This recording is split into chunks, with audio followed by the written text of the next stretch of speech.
আজকে আপনি মনে করেন রাত্রেবেলা শাড়ি মশারি আর তেলের ড্রাম দিয়ে আপনি মানুষের ভোট পাবেন? যে ভাই আপনি কে, আপনার বাড়ি কোথায়? আমাদের এখানে আমাদের প্রতিদ্বন্দ্বী যে প্রার্থী সে বাংলাদেশ জামাত ইসলামের প্রার্থী, তাই না?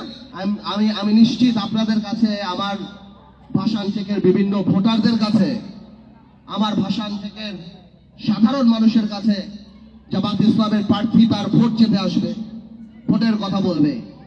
আমার তরফ থেকে আমার সেই প্রার্থী ভাইকে আপনাদের কিছু প্রশ্ন আছে, আপনারা করতে পারবেন? আপনারা ৭১ নিয়ে কথা বলার দরকার নাই, ৭১ সবাই জানে। যেহেতু লোকাল পলিটিক্স, লোকাল জায়গা, আমার তরফ থেকে আপনি জিজ্ঞেস করবেন যে ভাই আপনি কে, আপনার বাড়ি কোথায়, আপনার বাসা কোথায়? গত ১৭ বছরে হেফাজত আন্দোলন থেকে আরম্ভ করে, নিরাপদ সড়ক থেকে আরম্ভ করে, এই এত আন্দোলন ফ্যাসিস্ট গভর্নমেন্টের, যেখানে জামাত ইসলামের এত বড় নেতাদের ফাঁসি হয়ে গেল, হাজার হাজার জামাতের ভাই বোনরা আমাদের সাথে মামলা গেল, কারাগারে গেল, রিমান্ডে গেল। কই ভাই আপনাকে তো জীবনও একটা কথা বলতে শুনলাম না। এত লক্ষ লক্ষ নেতা কর্মী, জামাত তো আমাদের সাথেই ছিল। আমি পারতো যখন 2018-তে জামাতের সাথে এক হয়ে এই আসনে নির্বাচন করলাম, আমার জামাতের ভাইরা, আমার বিএনপির ভাইরা, আমার বিজেপির ভাইরা যখন রাস্তায় রাস্তায় বাড়িতে বাড়িতে ঘুরে, আপনি কোথায় ছিলেন ভাই? আপনাকে তো একদিন দেখলাম না। পার্থ ভাই আপনার কিছু লাগবে কিনা আমি আপনার পাশে দাঁড়াই? এই বাংলাদেশে আমাদের ম্যাডামের উপরে যত অত্যাচার, আপনাদের নেতাদের, জামাতের যে সিনিয়র বড় বড় নেতাদের ফাঁসি হয়ে গেল, জামাতের কত লক্ষ লক্ষ নেতা কর্মীকে মারা হলো, বা হাজার হাজার নেতা কর্মীকে গুম খুন করা হলো, কোথায় ভাই? আপনাকে তো কোনোদিন দেখলাম না। জাতীয় গুরুত্বপূর্ণ ইস্যু থেকে আরম্ভ করে জিনিসপত্রের দাম, শেয়ার মার্কেট, নিরাপদ সড়ক, হেফাজত ইসলাম, এই জুলাই আন্দোলন, কোথাও তো শুনলাম না ভাই আপনি ফেসবুকে একটা স্ট্যাটাস দিয়ে কোনোদিন কারো প্রতিবাদ করছেন।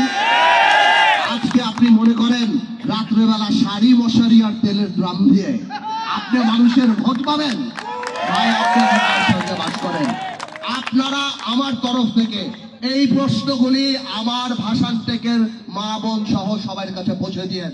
যেই লোক 17 বছর নিজের দলের নির্যাতিত নেতা কর্মীর পাশে দাঁড়ায় নাই, তাদের পক্ষে কথা বলে নাই, আপনারা মনে করেন আগামী 5 বছর আপনাদের ব্যাপারে কথা বলবে? আরেকটা কথাও জিজ্ঞেস করতে চাই ভাই, আপনারা যদি ক্ষমতায় আসেন, আল্লাহ না করুক, যদি আসেন, তাহলে বলেন এই দেশে কি 16ই ডিসেম্বর হবে? এই দেশে কি পহেলা বৈশাখ হবে? এই দেশে কি 21শে ফেব্রুয়ারি হবে? এই দেশে কি কোনোভাবেও দুর্গাপূজা হবে? আপনারা একটু ক্লিয়ার করেন না। আপনারা কি সৌদি জামাত, পাকিস্তান জামাত, সিরিয়ান জামাত, না দুবাইয়ের জামাত?